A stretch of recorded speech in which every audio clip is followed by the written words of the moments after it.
démocratique du Congo. Ce qui est vrai et sûr, ça fait longtemps et ça nous a pris beaucoup de temps. Comme on a côté de ma liboso na bino pour na robeta masolambo kanabiso. Alors, awa na Congo, bino boza ebele bazali na étranger, hein, bamsu baza na Brazzaville, na Zimbabwe, na Uganda, na Centrafrique, Afrique du Sud, baza na Angola, baza partout, bamsu baza na Europe, na Amérique, baza na Asie, partout, mais moi je vis à Kinshasa, s'il vous plaît. Place na fanda kayebanite, mais je vis à Kinshasa. Alors, lelo, biso to banda combat o. Et bela bato bomu na baocha makile na ba média bazobeta ba tolo croyant que bango bayebi ou encore bango nde babundela ka Congo. Non. Bato na ba bakuta biso na combat. Ba archive ezali. Histoire ezo ko renseigner biso, histoire ezo ekokipe ko renseigner biso. To yebi ndenge to bandaki bino pe bo yebi ndenge to bandaki to bandaki na bino ensemble ba makambo o. Mais lelo ekomi bato ba koma na ba position moko boye. So oza politique ou un politicien, oza na couleur politique moko boye. Si vous êtes journaliste, ou comme journaliste tendancier, ou comme on a tendance moko boye. Alors biso to pesa position na biso to za boye. Place au nganaza, place au ngana telema, place au ngana bundaka, na bundaka pour na intérêt à peuple, je me bats pour mon pays, na pesa maele na ngana tiango, na zo expertise na ngana tiango na service. Ya mboka na nga République démocratique du Congo na kati ya résistance. Na sala effort ya kokende kokota na université ya résistance, c'est pas ya président ya résistance patriotique ya République démocratique du Congo, papa Honoré Mbanda Nzamboka Tumba Derez mémoire. Toyebi biso nyoso combat na ye lo lengeni na sala kiango, cadre ni na sala kiango, na forme ni na sala kiango, na zwa mate ya epa na ye, yango na orienta combat na ngai autrement. Sinon, na ngana sala kaka ndenge mona bandeko oyo ba bundelaka l'élection, ba bundelaka démocratie, ba bundelaka ba politicien. Alors ba sujet oyo na lena débattre to pena solo na bino na partager na bino lelo eza en rapport na likambo Italie apareko na tche na fongoli parenthèse mais c'est Alphonse Ebama na bengue empereur na kangi parenthèse nanga et puis na mekempe ko frôler ce qui se passe actuellement dans mboka na biso République démocratique du Congo, pays comme mutakalisé. Affaire ya bolumbu, affaire ya mitakala, na kati ya mboka, oyo, eza lisusu na respecté. Biso to ba bantu. Ngai, tata na mama na ngai, milimo na bongo pe manakimia, bazalaki ba Congo. Ba ressortissa ya Bazaïr. Pana biso to na principe moko, tout mo Congo qui se respecte. Principe ezalaka, luzitu. Pona oyo, aibimo luzitu, parce qu'il n'est pas du Congo central. Na français, les respects. Chez nous, les Bakongo, c'est les luzitu qui priment. C'est d'abord du respect. Si on a un respect, si on se respecte, en tout cas, pour Moutou approcher une bêtise, il doit réfléchir 10 fois même. À réfléchir 10 fois. Na pese bonjour. Na télémande nini. Na pese lembo tangon nini. Na solo anae. Na robana ndengi na s'introduire comment. C'est parce que yo moko zana no Moutou a respect ou incarnant respect. Et on se respecte pe. Mboka et comment mboka ya miibi. Trop de détournements. Mboka comment mboka ba promesse. Mboka et comme mboka moko boy. Tout le monde peut devenir ministre.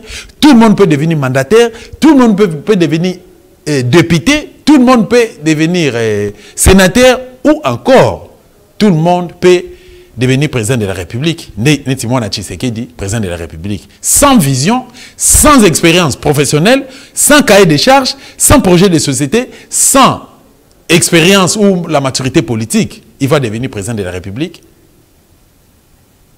Alors, tout l'ingité va bloquer et continuer pour protéger Mboka Nabiso, na respect Mboka Nabiso République démocratique du Congo. Alors, na roba na likambo ya pareko. Papa Ngbanda Honoré Abotamaka, dans le mois de mai, je crois sur la mémoire en 1946. À Koufi, le 21 mars 2021. Si Maya combat, Oya Salaki n'a pas risque ebele. Ngana zala makambu ebele ou ngana solo na ye, na yebite ceux qui bloquent notre on a ko retrouver en lisusu mais du moins na zalaki même à taper les angati na j'ai noté toujours. Si tu as contrôlé, parce qu'il m'a contrôlé, j'ai noté toujours. Makambo bela loba nanga lelo ezoko edenga. Ezoko ede même combat na biso. Même ba taliban bakolo pouvoir baluba. Parce que ba commission une république, la république de baluba. Et comme la République de Baluba, comme il se référer naé. Ah, ce que tout ça qui attention à discours en banda. Ah, Papa Ngbanda avait dit, les longs bandes Zaki n'a raison. Il avait dit des choses on a retenu dans le pouvoir à Félix. Bien que à Villepanda Félix, mais c'était une manière il y a activer puis réactiver, c'était une manière il y a tirer attention à Félix vers yé pour ayebisaye boye. On ne construit rien sur les sables. Ezali pour ayebisaye Félix c'est nos pouvoirs na yo fondement nango ezali mabele. Ceux qui ont persisté au zanga bilan. Ceux qui ont insisté to tenir nango et koki ko memayo na kunda to ko memo na liwa. Ou encore ayeko lo baliso albi que non Félix est lati cocktail de Molotov. Qui veut dire que le rôle pouvoir à Félix c'est un soubassement et malongate, soubassement nango ezali sable, eza bétonné risque ezali que cocktail de Molotov eza ba bombe artisanale oyo local oyo ba ndeko na bisa ista basalaka. Et koko panza mboka et même mboka na balkanisation. Quelque part Papa Ngbanda a lobi que Félix lokola mwana Etienne Tshisekedi wa Mulumba. O batu musu ba bengi Noël Tsanya lo ba elo moka lo baka des pères et des mères. Bien que maman na yaza angolaise, pour Félix a deux nationalités. Tolo bapé bosolo, Félix azali tata nae congolais, Etienne Tshisekedi maman nae Marthe azali angolaise. Yemoko Félix ça la témoignage Joana et ça na ba réseaux sociaux ti lelo. Mais Félix a tambola na poche nae na nationalité belge. Donc TPC troisième nationalité nae, nationalité belge. 50 congolais RDCiens, 50 angolais et 50 azali sous na portion ya nationalité o ya tambola on na poche nae passeport belge. Donc ce que indeli awa ba belge ba koko zoé ba sauver ba kenaye. Mais ce qui lelo et lelo oyo et bardé et pas na biso awa to kozala ba perda. Nde Papa Ngbanda loba. Félix a koki lokola mwana Tshisekedi a koki ko sauver Congo. Mais quand Félix on a pe na barrière politique oyo asali na 7 ans oyo et koki pe comme ma Congo na balkanisation. Congo pe katani biteni et puis yé akenaye un jour et puis ba congolais ba kotika la batika likolela. Lelo ngai dosta. Na eko interpeller conscience ya ba congolais. Pour na bisa ba congolais maloba oyo nga naza nango lelo. To yebisa ki bino nini. Na 2019 biso to yaki awa na plateau oyo ya Dosta Télévision pour na koyebisa bino que Félix a 8 ans na élection. Corneille Nanga d'abord aiko brade biso tozwa ki ba fuite oyo ya CV à Félix depuis 2019 que aiki na CV oyo alobi azwa diplôme d'état na ye na collège Boboto. Aloba que aza gradué na marketing na université oyo ekimingai ce que na koyebisa bino na Belgique. Mais curieusement na université wana bazo reconnaître département ya marketing té. C'est que témoignage oneza ya Lukuta. Ceux qui diplôment en Opezali réellement ezape ya Lukuta. Na collège Boboto na ne oya pesaki kombo na ye ezoko se figurer en informatique. Tolo ba déjà faux et usage de faux. Nga na tuni na 2019 na salle émission moko ezape na ba réseaux sociaux na tuna procureur général de la République. Yo oza na mission ko luka kaka d'infraction. Quand est-ce que okokanga Félix Osambisaye? Premier élément. Deuxième élément.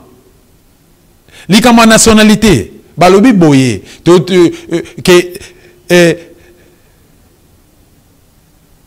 parmi les critères oyo et pesama na loi électorale que mutunyo so oyo a postuler na présidentielle il faut na nationalité apporter nationalité RDCienne. Est-ce que Félix Azali RDCien? Non. Yami Satou et Sengeli Azala na minimum G3. Tous on a combattu et condamné Kanambe en 2006 et qui n'a même critère. Je dirais oui. Mais Kanambe avec quel diplôme? To bundisa Kanambe pour na ba raison wana. Azaki une expérience nini professionnelle. To bundisa ke pour na ba même raison, mais pourquoi et le qu'on faut rattraper bato ya IDPS oyo bo brada biso 37 ya lit. To le ba d'accord. To le ba ta lokola fridola mbongo. O alobi ke non et si ka mabe et le ko malamu pe ekoki kozala. Moi na Tshisekedi. IDPS, tu es qui IDPS. Qu'est-ce que ça IDPS à la tiango? Tu connais ma boue, tu vas dire que tu as la bino. Un, détournement. Projet à 100 jours.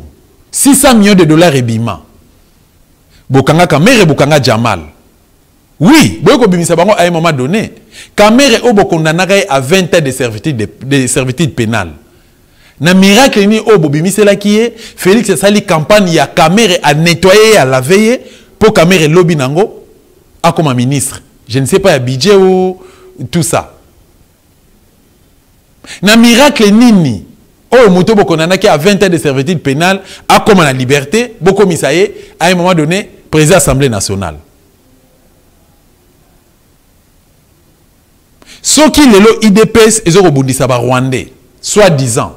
Mais biso tant que Télémagina Papa Honoré Ngbanda, pour na non-occupation, pour dire que Banyamulenge, ou Banya Rwanda, ou Binobo Benga Banyamulenge, baza ba Congolais, baza ba Rwandais. Parce que biso, tous en a 450 ethnies, la République démocratique du Congo, oyo, Banyamulenge, ezalakate, Mulenge, ezali montagne, bangotan bayaka, HCR Croix-Rouge, na Conseil de sécurité, Conseil national de Conseil de sécurité, bakende ki ofante bango na montagne Mulenge esika gouvernement congolais et pesara bango. Ce qui totali na livre ya institution légale et puis na livre ya crime organisé en Afrique centrale quelque part. Papa Ngbanda tchaba nex moko ezawana atchaba copie. Ya ba document oyo ba document antidaté do ba document oyo installaka bango. Ya Croix-Rouge au mona ba signature batongo ezana kati. Bandeko Conseil de sécurité des Nations Unies bazana kati. Bandeko HCR basinyaki pe na kati. Baibisa bango bokufanda kaka esika oyo bakotia bino. Et plus loin, baibisa ki bango na mboka ya batu bino boye bosala nyonso sauf bosala politique te. Et surtout que lisusu parmi les 450 ethnies, biso ba ethnie ezaka lié na ba langue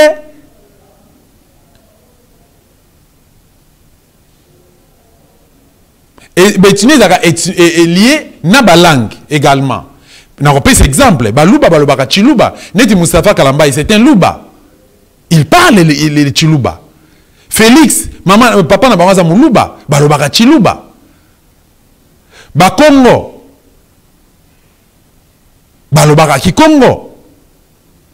Ba Swahili balobaka Swahili. Bangala balobaka Lingala. Mais Banyarwanda balobaka langue nini? Bango na Rwanda bazana deux langues. Baloba Kinyarwanda na Kirundi. Mais Félix akena en Angleterre le 25 juin 2019. Aloba Banyarwanda bazali bandeko na biso ba Congolais. Ceux qui premier citoyen de la République a lavé bango, a certifié Elokoana et petit peuple Rosalani.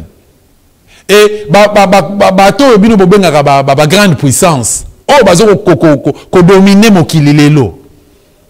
Ba kozwa acte parce que premier de la République, premier président de la République, premier citoyen de la République plutôt a acté tout peut a certifié bango.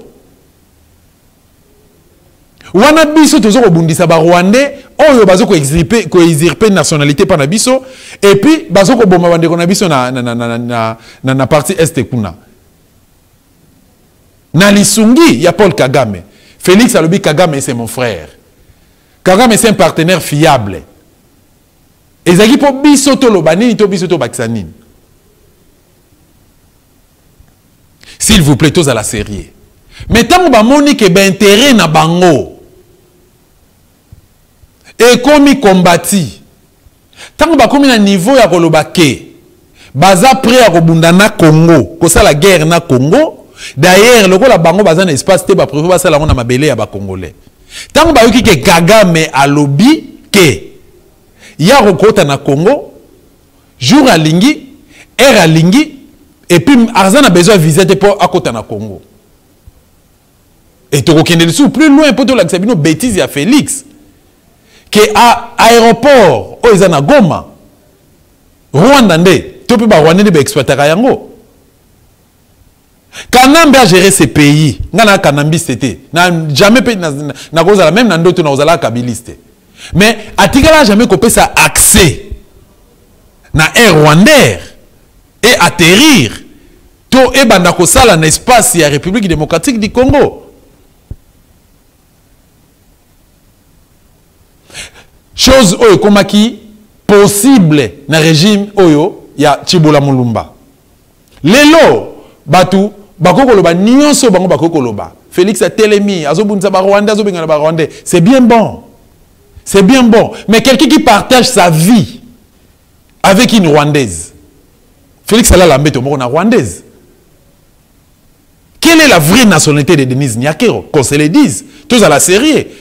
Parce que le lot, il faut bananabiso, il faut balé kinabiso, il faut génération ezoko mata.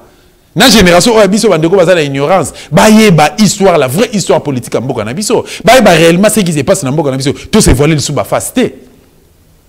Tout se voilé ba fasté. Ce qui bino bolobi que non, Joseph Kabila Komone eza Kanambe, police Kanambe. Papa Mbanda l'avait révélé. Papa Tshisekedi l'avait confirmé.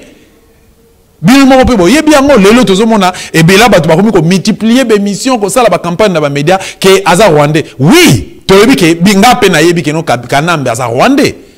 Mais pourquoi bozo ko bomba nationalité ya famille Nyakero?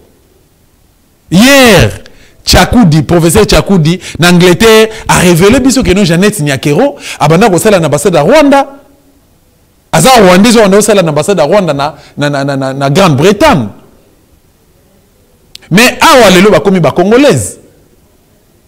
Famille bongwani ko ba congolaise ba komi ba ambassadeur awa. John Nyakero azalaki protocole na cabinet na palais des nations avec Joseph Kabila. Azalaki rwandais. Mais lelo komi congolais komi autre que l'ambassadeur na Kenya, lelo batindi en Afrique du Sud si je me trompe pas. Bozana bezo bobengana ba rwandais na mboka na biso. Na mona ba mukuna ba mudiko s'agiter, mukuna yoza na parole koloba. Tango biso to bundisa Kabila na mboka o mukuna lobi ke yozo défendre Kabila.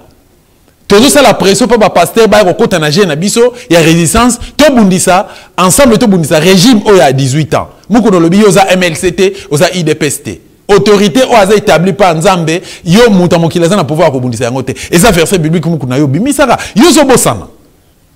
Est-ce que si on va dire les lois batanga ba pasteur o ba ko telema po balo ba non na occupation na mboka non na pouvoir dictatorial na ya mboka mukono yo ko na sonité yo ko na pouvoir ko loba cher o yo esengeli o te na parole de Dieu et comme cher comme le ballon mamba politique et comme il y a compte à rendre je suis désolé mais c'est mukuna oza modèle té mukuna yo za violaire. Nazo le bango j'assume mukuna oza violaire mami chibola ba vidéo mami chibola ti lelo ezobi mami chibola zo continuer ko multiplier ba vidéo d'ailleurs na ko télécharger moko na ko na échantillon moko na ko l'accès bino balenda do sta télévision to peuple congolais ba mukuna ba sonika futa ba kakenza ba ngalasi banane baza ba modèle telelo na mboka na biso République démocratique du Congo. Or bino ba pasteur boza ba leader opinion. Fallait beaucoup tanager à résistance pour ensemble tout tambola tout sauver mboka na biso au Congo parce que un jour nzamba retourna bino so botangi na Bible ba tonza ba utilisera avant ba David ba Moïse ba Abraham ba Élie ba Élisée baza bato ba tambola kina baza bato ba salela ki nzambe baza bato nzamba cha bilembo pa na bango mais ba edaki peuple ya nzambe à l'époque. Bah, et des peuples à l'époque, ils ont fait la politique, bah, c'est une politique active, d'une manière indirecte. Bah, c'est une scène politique. Mais bah, c'est une mafieuté. Bah, c'est une corruptibilité. Mais bino, boza baja ya aner, bah, pasteur ya lelo. Boza baja ya aner. Je n'ai jamais été pour Papa Archibishop Coutinho Fernando. Mais ceux qui pasteur Coutinho, azana sort wana lelo.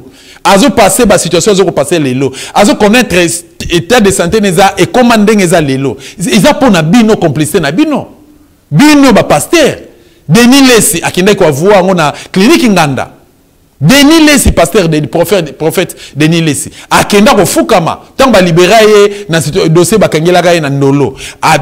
Jour bazo libérer lelo, azu mutuka na ye, na mamati na mwasi na ye. Bakenda ko fukama na et pas pasteur Coutinho. Na clinique nganda. Que vie sambela po nga tianga maboko ezanga te batinda kinga. Nani atinda kiye eza yete parce que tu avais fait quoi? Parce que Coutinho azaki déjà na AVC. Bisoto souffre pour assister le pasteur papa archbishop Coutinho Fernando. Tanga bandaki idéologie ne ya sauvons le Congo.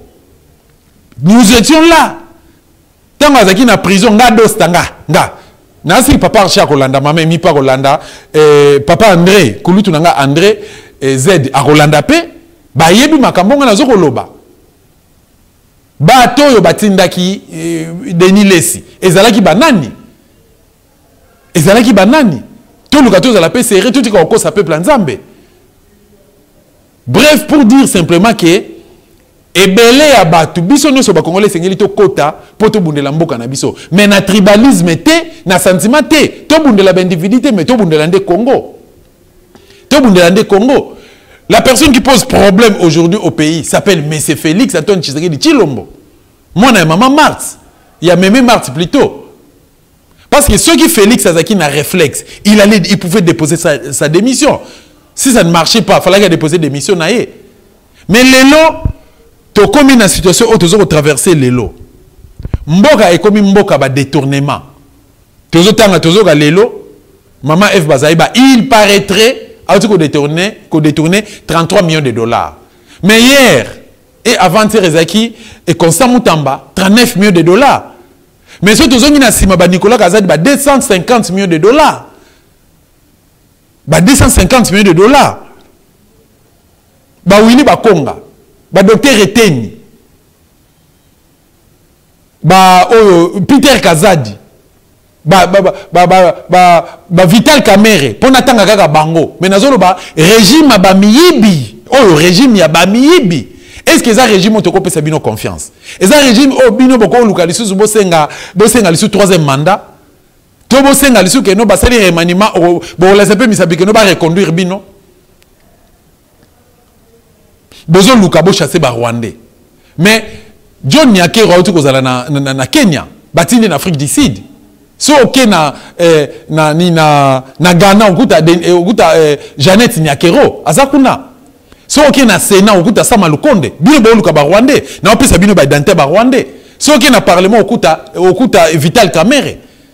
So ok na gouvernement parallèle ou encore na cabinet parallèle il y a Félix Dirka Bezali qui est Azares Rouberwa. Et Azares Rouberwa. Défense et sécurité en Mboka Lelo Bizimakara. Baza ba Congolais ou baza ba Rwandais?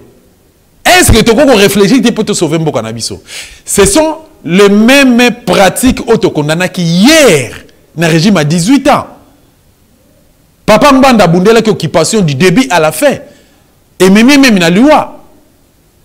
Est-ce que Belema on a toko ko zoango tout se servir nango? Tout ti kala kate ya koloba que no Papa Mbanda avait raison. Ya koloba que Félix a 3 missions. Mission na liboso zali ya ko légaliser occupation. Mission na yami balé zali ya ko sécuriser ba occupant. Mission na mi satu ezali ko endormir peuple congolais pour procéder na balkanisation mboka na biso Congo. 3 missions à Félix et Angwana. Et parce que Papa Mbanda avait-il raison ou il avait tort par rapport aux autres vivre les lots.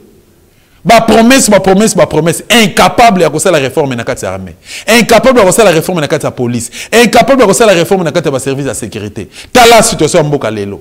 M23 Zongi, pour Félix Abengaki Bango na Kinshasa. Wilimbo Mayo a lui bafandé pendant 14 mois dans l'hôtel du fleuve.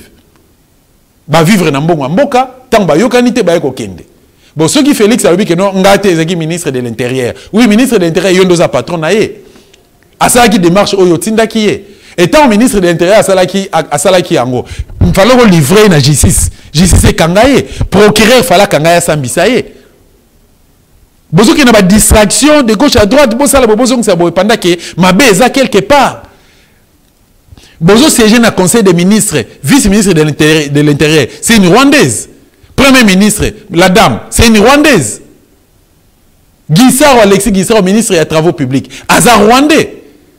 Et puis Félix a courage à koloba tout que ba touti ethnie touti ka discrimination. Alobi ba congolais, bolandanga bien. Félix alobi botika totika na mboka na biso discrimination poto ka bolamboka te. Ba touti ba Rwandais, plutôt baza ba congolais. Attends, tous a quand même sérieux. Tous a quand même sérieux. Félix yé banane ba belge. Banane nyonso baza na nationalité belge na moment otolo baboye. Banane baza na Belgique, baza na Congo te. Baza na même sorte que bana o bazo vivre na kati ya Congo. Bazo connaître même situation que no bano bazo vivre na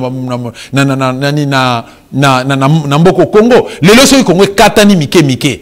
Banane baza ba perdante. Ba ko perdre le côté. Mais bana ya Congo ba ko perdre mambo belé. Yango tozo ko senga na ba congolais, bobi manakati ya ba parti politique. Bino ozo bebisa ba crédit na yo, ozo bebisa temps na yo, ozo bebisa ba méga na yo, au fongoli télévision otala bana IDPS ba osala banalise. Bato gouvernement bazo sala banalise, to bazo otala ba conférence de presse au Félix azo ko multiplier des poids le bas à la moindre escarmouche.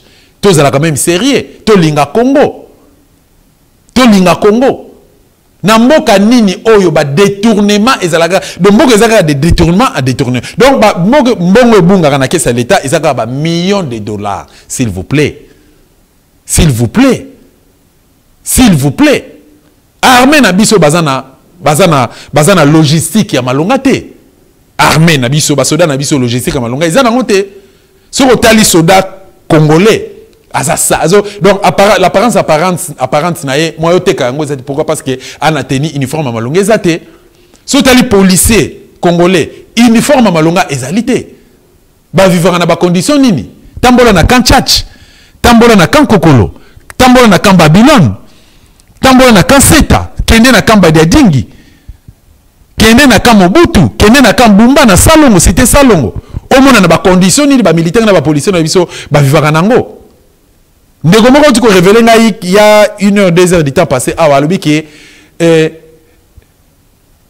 na régime ya Mobutu na régime ya Kanambe régime à 18 ans bazwaki armée gendarmerie garde civile na la police batiaka on a ba service na bango pona ba intérêt na bango mais na régime actuel ndeko na pese mbote na sirazola nanga tozana e aza en face nanga na régime actuel na retenir le qu'on a pas c'est intéressant et intéressante plutôt na régime actuel non seulement que bazu ba service wana armée police ba service de sécurité batiango na service na bango batena du pouvoir ya régime baluba ya pouvoir baluba mais basale lisusu milice ba bengi force à progrès ngana za victime. Non seulement ngai ba traquer nga 2 ou 3 fois na balabala, mais ba kota na libota nanga. Le 20, nous il y a 21 mai 2023, ba boma, nana ebi histoire ote. Ba piyanda ku ba sabotanda ku. Ba boma ba voisin, ba papa voisin ba kufa. Ils ont réussi à koyiba même ba mbongo. Plus de 80 personnes ba kota na kati avenue ba terroriser avenue. Na complicité na la police. Parce que parmi eux, il y avait des policiers. Il y a des bateaux, des machettes, des armes à feu. Une république bananière, un état voyou ou la république de Balouba. Non, tous à quand même sérieux. Tous à la sérieux. Na 37 à lit, bozo un projet de société. Na 37 à lit, bozo gérer en tâtonnant. Pas en tata, en tâtonnant. Na 37 à lit, il faut débaucher pour mieux gérer. Pour débaucher, au lieu de gérer mieux, vous avez des difficultés. 7 ans après, vous avez bilanté. Vous avez bisanga. M23 Zoya, azoko avancé. Basangani na Kanambe, toyebite lobby ni nekoya. Est-ce que bazoko zo Kinshasa, to tu kolanda Laurent Sokoko awa zoko rassurer à lui que non, bazana nzela, bazoko en Équateur Kisangani, Kasai, Katanga et puis bazoko Kinshasa dans peu de temps. Alors, sort nabino et kozalanine. Vous allez fuir, abandonner le pays ou comment? Parce que qu'on se le dise tous à la série. Félix Aza président ya Kinshasa, Aza président ya Bazaïr il y a Bandundu, il y a les deux Kassai na Équateur aujourd'hui. Parce qu'il appartient à l'Ikoloana, Azana même mise te, Minembo Kenda, Bunaga de Kenda, Kiwanje Kenda, Masisi Kenda, Sake Kenda, Goma na Bukavu Kenda, Baza wana baza déjà na Uvira. Baza dépassé déjà Uvira. Sort ya ba Congolais ezanini. Bino boko suka bo kende wapi. Nanti ko landa tweet ya Corneille nanga lobi ke non nazo sala appel. Nazo porte-parole nanga été mais nazo eza par en rapport na analyse nazo ko sala. Nanga zo ko sala appel et pas ya ba soda FRDC botika robunda bo déposer ba arme. Bo yebisanga lelo. Sort na biso lokumu na biso lokola bana Congo eza wapi. Ezali wapi. Et voilà pourquoi toujours au senga na Félix moment yangoyo résistance ezali zo pouvoir pesa yango na résistance. Ça la lettre no ya démission otika Congo biso to traiter problème oyo pour que Congo ekatanate. To yebi ndenge to ozongisa ba Rwandais na mboka na bango, ba Ougandais, ba Burundais, ba Angolais, yo piso ba Roumains, na ba Belge oyo na bango awa, ba mercenaires na yo, na ba mercenaires chinois oyo na bango awa, zongisa bango na mboka na bango. Et puis biso to ba ndenge ni toko zongisa mboka na ndenge Mobutu atiki ya tata bo moko, mama bo moko ekolo moko. To tika ko sakana na mboka o parce que mboko eza ya tata na binote eza ya ba mama na binote. Bana classe bazo ke ko sala examen d'état. Lobby. Mais on a Kinshasa et puis na Bazaïre. En plus na Bandundu, une partie à Bandundu. Mais na ba territoire occupé. Est-ce que ministère ya EPST ezo ko sala musala nango? Est-ce que bazana même mise kuna? Est-ce que na ba territoire wana bana pe ba ko sala ba examen d'état? Bano bazo ko sala examen d'état, est-ce que réellement bazali préparer? Bazana capacité il y a repris sa formule chimique ya maï.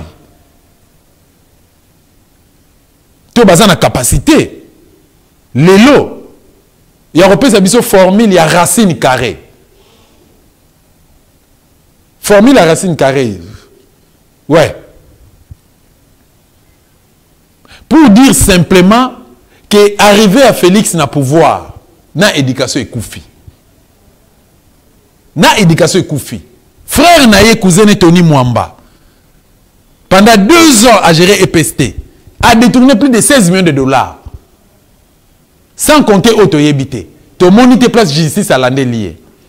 Jules Alingeti, Azamuto Félix a checké le inspecteur, place à checker il y a la finance. Mais Lelo, Jules Alingeti a sali ba dégâts et belé. Mais il y a un service nini o interpellé. Mais ceux qui biso to leki to loba non na occupation na mboka biso nde ba témoin gênant biso nde ba témoin gênant ba adepte ya Bundu ya Congo na prison centrale à Makala a signé qui décret moko boye et belé bazala déjà libéré mais mi balé batikala na prison à Makala moko akufaki le 2 septembre tango évasion salemi kuna carnage au Félix Otiko Bomabatu na prison centrale à Makala. Moko akufi. Moko mso atikali kuna bolimisanga état de santé na ezamala muté. A dû subir deux fois l'opération na même place, na même maladie. Bozana pour ça Bomabatu. Surtout quand na kata ba prison il y a des gens oyo bazo mérité ko fana na ba prison té.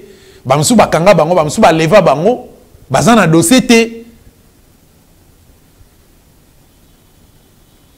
Bazana ba dossier te, surtout que na prison Ndolo, bato bazana dossier, o bakanga bango na dossier à Christian Malanga. Bino moko batena de pouvoir boyebi, ba arrangement bo sala na Christian Malanga. Mais ba innocent ba kufa. Yemo Christian Malanga bobomaye. Mais ba ninga na yebo kanga bo na prison Ndolo. Vous attendez quoi pour nous libérer bango? Beaucoup de gens, Baswahili, Bangala, Naba Congo, Bokosela bango makambo, o bazana kati armée, botia bango nandolo, o bazana la police, botia bango nandolo. Quand est-ce que va bénéficier de la libération? Parce que baza ba père de famille. Congo est alimboka ba Congolais. Voilà pourquoi j'en profite de l'occasion pour ça l'appel na peuple congolais. Encore une fois, Bobi Manakati a ba parti politique. Bobi Manakati a ba parti politique. Et Bokata ba relation bozana on a ba leader politique. Na lobby à l'exception des personnes parce que tous ces gens-là ba yebani ba liaka et sika moko. Ba kuta na rapé ba liaka ba partager un gâteau. Na kotanga ba komba ba tuté lelo. Mais on a le ba Jassim. Classe politique na biso. Ba o baza na opposition, ba o baza na kati ya pouvoir, ba yebani entre bango, ba liaka. Lelo pesoki Félix a tombé, o ya koya wana a kolesa kaka Félix. Pour na intérêt na bango. Mais intérêt à peuple congolais za wapi. Na jour rappelé bino, aucun pays na monde o le président na bango a gagné 2 millions de dollars. Eza azate. Na pesa exemple o France a 4e puissance au monde. Bazan a budget à plus de 500 milliards de dollars. Emmanuel Macron salaire né ezali à 15 000 euros. 15 000 euros. Mais bino bazan a budget à 6 milliards de dollars. Félix gagne 2 millions 70 000 dollars. 2 millions 70 000 dollars. Ça c'est la honte des Amboka et Sony. Voilà pourquoi nous avons un enseignant, un médecin. Médecin, je vais 6 000 francs congolais. Le gars a 2 dollars. Médecin congolais, 2 dollars à na Congo. 2 dollars à na Congo. Enseignant, ça a un salaire à combien? Mais bon, c'est révolté. Moment que, occasion belé, que se présenter, ah ouais, continue d'habiter sur la révolte pour te sauver Congo. Vous attendez quoi? Pour te sauver Mboka, la République démocratique du Congo. Papa Mbanda, ebisa biso abike no bolinga te boko telema. C'est-à-dire que bolinga te boko telema, ata bo telemi le loté, tant ou passe ko comme la bino ma casse bo monima que non, to komi entre les marteaux et l'enclume. To ko telema. Ba to babete maboko babike no pouvoir na biso baluba. Basuki wapi? Mbo asimboa. Mwana mwasi wana dishocho asusi c'est Denise Mukendi. Bon moni ba mitakala bandi ko bima, ba vérité bandi ko bima. République a mitakala. Oko mandataire Mutakala ne bimaki. Ambassadeur, Mutakala ne bimaki. Oh, ministre X, Mutakala ne bimaki. Azana communication Félix na présidence, Mutakala ne bimaki. Plus loin, Denise Mukendalo Bake, Mutakala Félix Ezali. Attends, tous en nous sérieux. Tous en quand même sérieux. Oh, donc na Félix P, Azana Kata Bajewana. Il est passé l'année, c'est acceptable. Ceux qui posent dans la place publique, comme ça, ce sera plutôt une occasion pour que le peuple congolais tellement. Si réellement, Makambo, Obo, Denis, Dishocho, à lobby, Ezali, vrai, mais Bobi Misayango. Bobi Misayango. Et voilà pourquoi nous avons un peuple congolais que cette histoire, il y a aucun pays n'a mokili bazan à 700 partis politiques. Biso dans de 850. Plus de 850 partis politiques. À part Nangwezanine. Et puis nous avons affaire à des présidents qui ont défilé dans l'État en Congo. Ba yebi ko yemba hymne national te ya mboka na bango. Tout le monde a défi. Kanambe, a une difficulté à hymne national. Félix a une difficulté. Le ministre Nenyo également. Mais tous les peuples nini. Quand est-ce que tu as conscience pour te sauver Mboka Nabiso? Nana yeba ko yemba la Zaïroise tant on a 2e primaire. Pourquoi? Parce que le programme scolaire au Yabiso est un programme beaucoup responsable. Programme beaucoup réfléchi. Tu as cours local l'éducation morale, éducation civique et politique. Tu as cours ya bongo. Oyo biso nyo so ba côté biso na kati ya G à impair. Ezaki po ebe bisa biso te. Ebe bisa mitu na biso mais to apprendre. To apprendre. Na kende golanda dossier à moi na ya vie na ngamoko boya benga nga bike non yaza na mission de service na rendre service na kende école moi na tangaka parce que moi ba problème bando le kakuna po na représenter tout ça. Bon, jour nazaki libre na kende kuna nazu 2 fois rendez-vous na préfet na bango na kende gite mais na surprendre des jours ya zela nga tezaki stratégique arrivé là-bas na keko kuta préfet télémina portail école azota la retardataire mais na CNZT zaki juste na le bada 10 mètres plus préfet télémaki 2 élèves na jeune fille moko en bleu blanc ban école wana bazo filmer bazo mena na bango cigarette préfet téléminé wana préfet télémitel nango bango te bazo banga na bango préfet ngande na ke ko gangela bana wana na kengi ba ona makasi na koti bango na école nde ba pinir bango ngande na sala ke ba convoquer ba parents na bango et puis ngana peser na point nga pour que ba renvoyer bango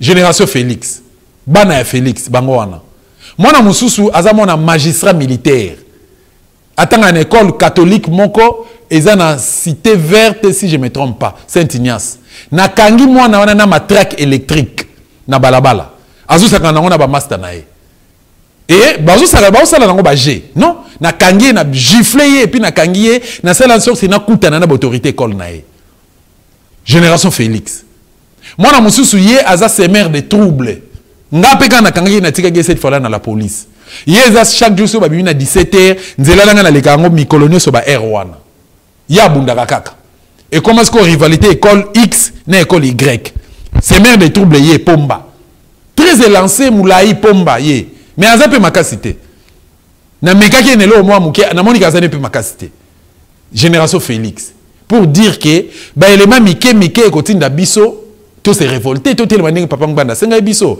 so ke na bo piton na biso lelo na République démocratique du Congo so za na mbongo ya osala document ba bengaka ki kosomba fiche te ba koyamba yote so za na mbongo osomba sereng te ba koyamba yote mbongo osomba diperon so ke za te ba koyamba yote mbongo ko financer ko futa pour mon médecin so ke za te ba koyamba yote mais en même temps muto azokufa. Or, le médecin a le serment d'Hippocrate. Mais, nani oyo, le médecin numéro 1, le médecin directeur, représentant le médecin de la République, c'est M. Félix. Mais incapable de la suivi dans l'Ikambo oyo. Maternité au félé, mais, banana maternité au félé, siko, on met la milikinine. Maman n'a pas à médecin libéré bien. Faut maman aller à Wangila. Faut aller à Pondu à Maï. Faut amener la poto. Mais c'est avec quel, ça sera avec quel moyen. Donc il est venu faciliter les kindumba comme ça. Moi signons sur le minenga lingi, même ba obaza ba marié et que sans planification, sans calcul, to bota pour Félix à l'obi maternité au félé. Si qu'on corps médical ouana, ceux qui maternité au félé, on dit, on peut dire oui, mais corps médical ouana, basa na besoin ba droit na bango, salaire na bango, il faut bénéficier nango. Nana ozo bango à charge. Pour dire seulement et simplement que ba soda même obaza na front. Ceux qui bazo ko bundate ndenge bazo batumusu bazo ko interpréter c'est parce que prise en charge peut égalité. C'est parce que prise en charge peut égalité. Ozomona. Alors, pour citer na conclure na affaire à Pareko. Mais na kokota na fonté. Mais na zoti kala na forme parce que balobi ke maloba nange zo la mabe mingi nazo ko vexer batu mais lokola ba komi na tendance ya koyokana bakene na congrès ndenge ebama lingite mais ndenge justice tribunal et renvoyé qui donc tribunal plutôt et ordonna qui bango et ordonna qui ebama mais ma mouvement na congrès asala qui congrès à Lukuta entre autres na baki laou na ba équipe ne mususu pona ba intérêt na ye lelo sikoyo ebama azobeta tolo akomi empereur ebama Boulantoul.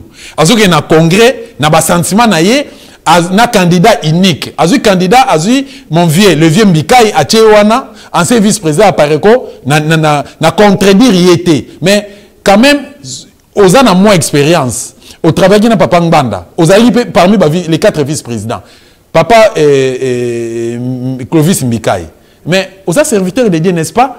Nasi na landi ba enseignement na yo na landi ba prédication na lingaki na joje yo dans ce sens mais na moni que quelque part oza na moi maturité au comme na moi maturité du côté Bible mais moto azo simba parole de Dieu ça la makambo Jésus-Christ vanda ko sala Jésus-Christ avait la maturité azaki vraiment le vrai juge juste juge et puis azaki honnête et puis intègre na kati maloba na ye pourquoi olingi ebama a manipuler parce que ngala hotel melayo lelo. Pourquoi Olingi Lelo et Bama a manipulé? Si réellement, vous avez tenir, immortaliser Papa Honoré Ngbanda, tout ça la continuité à combat de Papa Ngbanda. Finalité, vous allez libérer Congo. Ceux qui vont la continuité, mais ceux qui ici, ces alité, vont atteindre l'objectif de Papa Ngbanda. Vous croyez libérer Congo parce que Papa Ngbanda est très honnête. Très honnête. Et pas juste dans Malobanaye. Papa Ebama a utilisé na Buzoba. Ngai petit na odosta soko koyoka ngate lelo lobby na kokoma ennemi na yo wana na promettre yo na ko démolir yo na ko sala combat contre yo. Alors quand ta papa Ebama na ba membre à Pareko nyonso bolandanga papa Ebama l'a dit tout haut que pour azana eng bandiste te kolandisa mama lobanaye qu'il est prêt ya ko implanter à Pareko na Kinshasa. Bolanda émission ya suka uti ko sala na pasteur Bobo. Apesi exemple un collaborateur ya Papa Ngbanda na ko citer kombo na été azonga Kinshasa ayeko sala azonga Kinshasa Papa Ngbanda abenganie. Mais azonga Kinshasa ayeko sala des démarches ya ko implanter à Pareko. Ça c'est de 1. De 2. Papa Ngbanda réunion ya suka salaka na décembre. Na ba membre ya comité national ya Apareko. Eza na batu mususu entre autres ba au cadre o basengaki que Papa Ngbanda atika ko la politique ya chaise vide. Et voilà pourquoi Papa Ngbanda ayebisaki bango alobi ki bozela yete na makambo bino bo souhaiter ko sala. Po akotika la jamais ko sala yango. Yango na sengi na papa ebama. Lokola yo moko lobi tuo ke no famille Ngbanda, la veuve Ngbanda, na bana Ngbanda, balingi lisusu ko solo na yote. Balingi lisusu ko supporter yote. C'est le moment propice pour na yo de s'en aller. Zone kanda ya Pareko, benganga idosta aux responsabilités responsabiliser ngaité, mais plutôt au pesanga yango parce que yo posa na qualité wanate, au pesanga yango comme ça ngamoko na koki kopona 2 ou 3 personnes au bako reconduire congrès selon le tribunal et puis au komema ba membre à Pareko ba pona mutu o bango moko balingi ba diriger à Pareko et puis selon fait des routes ya Papa Ngbanda et puis emema bango na libération totale ya République démocratique du Congo. De ce côté là ngana betisete na yé pas pour diviser mais n'ayez plutôt pour interpeller conscience ya monsieur l'empereur Ebama. Na boyi ko attaquer yo, na boyi ko démolir yo, na sengi yo kaka conscience, prise de conscience, ceux qui ont sali en côté, na ko sala guerre na yo alors cette fois-là et kozala plus grave. Merci beaucoup na batonyo so bako saisir message na ngai. Merci na ba o bako s'abonner les sources davantage de cette télévision, la seule et unique chaîne plutôt ya résistance. Merci na ba oyo bakosala makambo yo basala ka mikolo nyonso na pesi mbote na maman présidence maman candidat Keke et puis na annoncé déjà message à CNRC dans ce sens à travers numéro 1 TP ndeko azoko détenir maman présidente maman candidat Keke azoko détenir direction ya CNRC donc entre autres makambo Pareko ko maman makati na kati plutôt pena makambo mboka na biso République démocratique du Congo. Merci encore une fois Ingeta. Félix a lambi cocktail molotov. Bokeba. Koto tika kulzila. A Félix a kusala boy. Félix a kakosala eloko mokote na ebisibino les 3 accords qui ont été signés. Il ne les a pas résiliés. Et tant qu'il a résilié accord wanate, il n'a pas le droit ya kote le melaba rwandais. Yango wana na lobi bandeko bangai ba congolais ba jeune l'heure a sonné. Voilà. Soki na yoki ke bazui localité moko to ba beti lisasi congolais moko akufi moko pas 2 moko. Je réunis les 2 chambres du Parlement en congrès. Je dis bopé sans autorisation parce que c'est la constitution qui le dit. Je commence la guerre contre le Rwanda. Je vous le dis ici, beau de retenir en haut. Si ça se fait demain, et pour ça les malobis. Donc si ils osent faire ça demain, mercredi, pendant que les Congolais seront en train d'aller voter, la Chambre sera réunie en congrès. Les 2 chambres seront réunies en congrès pour me donner cette autorisation. Et jeudi, je fais feu. Monsieur le Président, je suis en train de vous dire que nous avons les capacités aujourd'hui. Bobangaté, les Congolais, n'ayez peur de rien. Nous avons aujourd'hui les capacités de mettre cet individu hors d'état de nuire. Ça, c'est pour la situation. C'est à la moindre escarmouche. Ngalabino Tolandi, réaction, il y a président de la République, soi-disant. Un président de la République qui se pleurniche à tout moment. Un président de la République qui est un faussaire.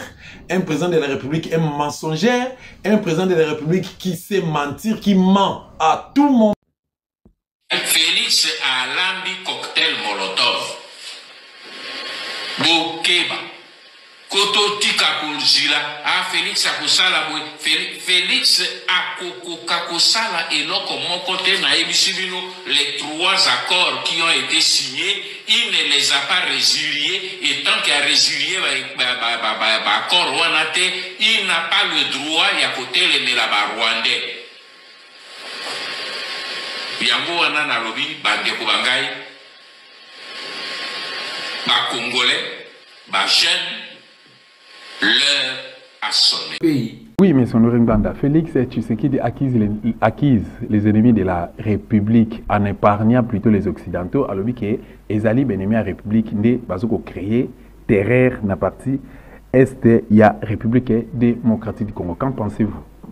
Preuve makambona uti ko yebisabino que Félix azali porte-parole ya Kagame. Discours ya zolobela discours ya batusi rwandais. Exactement ce que Kagame dit. Vous voyez que si tango na yoki discours ya mwana wana devant bino na Londres, bisoko kangi miso ou kanisa que c'est Kagame qui parle. Parce que c'est la thèse ya Kagame. Qu'on renier balkanisation, qu'on renier occupation, donc qu'on renier implication ya Rwanda, tout. Mais c'est la mission. Oyo Félix a joué pour aller à Kolali Sabino, ba Congolais, Pongi, yango wana. Ce qui a lobby que agression, ezali extérieure et agression ezali intérieure, cela veut dire que le Rwanda n'est pas impliqué. Message à l'Ingi Kopé, ça dans le monde entier. Que le Rwanda n'est pas impliqué dans cette affaire qui se passe au Congo. Botika Rwanda, tranquille. Ça, c'est la défense du Rwanda. Et là, vous devez comprendre que Félix a juste ça la yangoana. Pour défendre le Rwanda. Alors, ce qui défend, c'est une cause externe, c'est ce qui est interne. Si la cause est interne, la responsabilité est intérieure. Et si la responsabilité est intérieure, c'est la responsabilité du gouvernement. Qui dit gouvernement dit Chilombo. Donc c'est sa responsabilité. Alors que l'ONU a reconnaître que Bapaya, Banda, ba terroriste, ba Banda, ba outi na Uganda, ba outi na Éthiopie, ba koti na Katiamboka. ONU, rapport ya ONU. Et reconnaître yango, ba ONG, ba reconnaître yango, ba population locale, ba reconnaître yango, ba église catholique et église du Christ au Congo ou na Est, bango banso ba reconnaître yango, sauf le chef de l'État, a joué un rapport na pas yanani. Parce que même l'armée n'a pas reconnaître que l'agression est Zélibanda. Donc il y a un rapport à Lopé Sabino, a joué un pas yanani, na Kigali. Voilà la réalité. Pour ceux qui au moins ont un rapport à l'intérieur du pays, mais les acquis autre chose. Qu'est-ce qu'il dit des 2 millions il y a des Congolais qui ont chassé Bango, Nabanda, Bango, Koto Zamba. Et chasser Bango, Bango, Congolais, ils ont chassé Bango. Mais tout le monde sait, sauf Félix Tshisekedi, que les 2 millions ont été chassés par l'armée rwandaise et remplacés par les populations en provenance du Rwanda. Le monde entier sait, sauf votre chef d'État. Mais c'est grave. Chef coutumier congolais, bomi bango et belé, remplacer bango na bami rwandais. Ou à cause interne. Ce n'est pas croyable. Occupation yabater, oyoboye salemi. Ils allaient occupés par les Congolais ou par les étrangers. Donc, comment ni makambona lobila kibino nabi Félix akoya kofungola bino miso. Nzambe asali ke mwana wana ya po miss nin ba kayo ezaki na miso mabino ekwea. Mission Félix azenango ezali misato. Mission na liboso ezali ko blanchir occupation. Mission na mibale ezali ko endormir le peuple congolais pour que mission ya misato a légaliser l'occupation et la balkanisation du Congo. Bobo sanate retenu 3 missions wana soki to stopper à tenter lobby beaucoup mi rappeler que honoré ngwana ebisaka kazena 3 missions yango ya accomplir yango. Nous devons stopper ce garçon. C'est notre fils, c'est notre frère, nous devons le stopper. Et c'est le colomoni moino ya yibi, livré en dakwazo, luka kende ko brade yango, boko sauter l'icolo na ebo simbi ebo plaqué au sol. C'est ce que nous devons faire avec Félix. Nous devons le plaquer au sol. Pour que tu retires maintenant, j'espère que ce langage-là va disparaître. Pour que moto binozo lukabo aider azena idée à côté ba aider azena idée à aider banguna. Alors la seule solution bisoto zenango to simbaye to plaquer au sol. Ozwa kitan ya kokoma livre lokola ainsi sont les glas et sika puis expliquer ba Congo démocratique.